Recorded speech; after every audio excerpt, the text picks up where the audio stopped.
Hey everyone, welcome back to How to Be a Poser.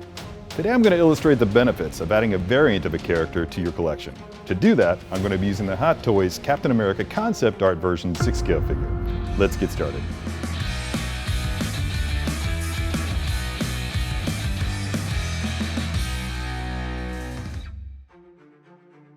Okay, here it is, the Captain America concept art version by Hot Toys. Still in its box, exactly the way it's going to come to you. It includes a nice array of accessories, including a few hands, both versions of Captain America's shield, the modern and the classic, and a swap out portrait. Can't wait to see what I can do with all this stuff, so let's get rolling. All right, here we go. Captain America concept art version. Oh my God, this thing just looks so good. In person, I just can't get over it. We're gonna need both of these grasping hands. This one's meant for holding the shield. This one's meant for holding something else. This is the shield that I intend to use, but either one of these shields will work with what I have in mind. Now, we're also gonna need this fearsome portrait. Start by going ahead and pulling that out. You can see the portraits are held in place by a magnet.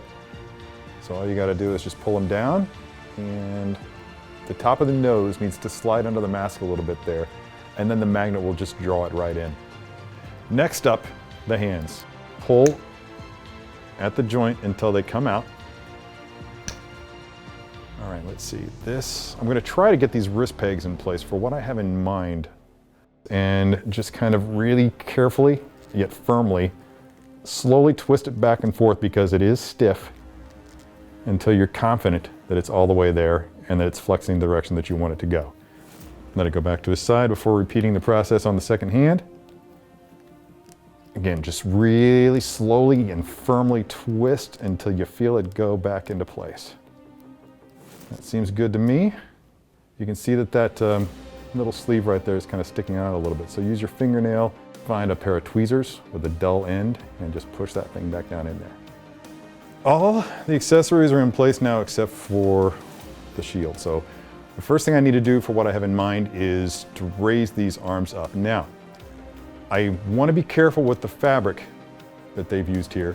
So as I raise this up, I'm also going to be kind of watching the fabric and making sure two things. One, that it's not bunching up unattractively like here, and two, that it's not stretching to the point that it's going to tear.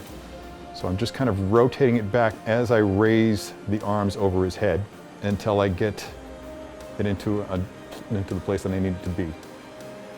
And get it about halfway up before I really start to get concerned about the appearances and about potentially harming the figure.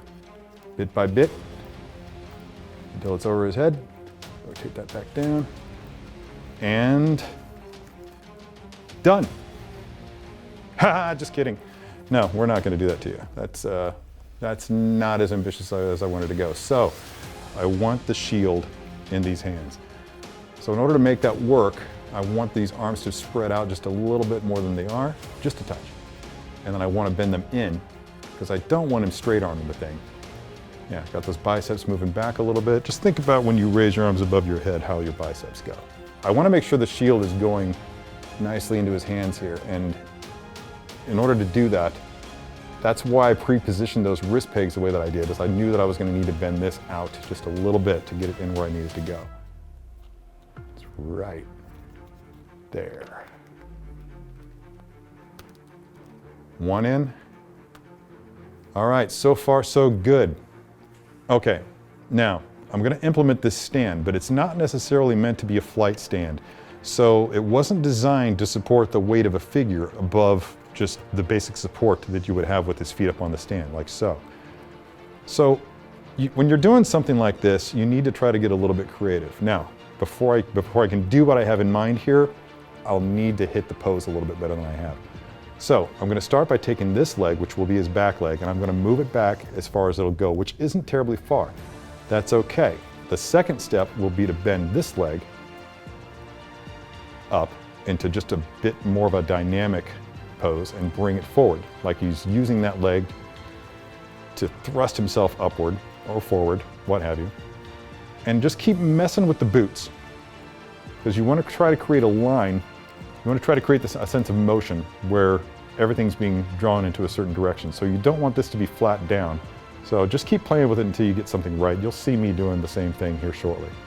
Now, 2 things I want to do with his back. This is a highly articulated figure. I love this figure for that. So I'm going to bend his torso back like I'm going to bend his torso back like he's winding up with his core muscles to use those to add strength to this crash that he's going to be bringing down with this shield. At the same time, I'm going to twist his torso just a little bit just to break that line. I don't want it to be just straight. I don't want you to be able to look down and have everything just be straight back. I want to create just a little bit of a twist from here, this direction. If you can see what my thumb and forefinger are doing. All right, yeah, that's kind of cool. Now I'm going to move these arms back just a little bit more because I want him really winding up. It's a little bit off center there, so I'm going to straighten this arm out and bend this one just a touch more. Because if anything is going to be centrally located, I want there to be just a line bisecting that shield, going up through the middle of his face and bisecting that shield. This is where the fun begins. In order to make this work, I'm going to have to divide this stand and drop his knee between the 2 supports. This is a pose or trick that I don't usually show people, so this is good times here. Now, once you get that done, you need to just keep playing with the figure. I think I'm going to get lucky this time around, but you need to keep playing with that figure until you've achieved that balance. And again, just keep bending that torso back because you want him to just look like he's about to bring this thing smashing down on somebody who's right below him. Have him looking down. He's meaning business. And I think that's got it. Anybody who's close to me will be able to tell you that I'm a huge fan of concept art. So for me to actually look at a figure like this, I can tell immediately that it's exactly what you might need to enhance your display in a way that you hadn't originally thought of. It's kind of an Elseworlds thing, and it adds a whole new dimension to your collection that I think you'll find appealing.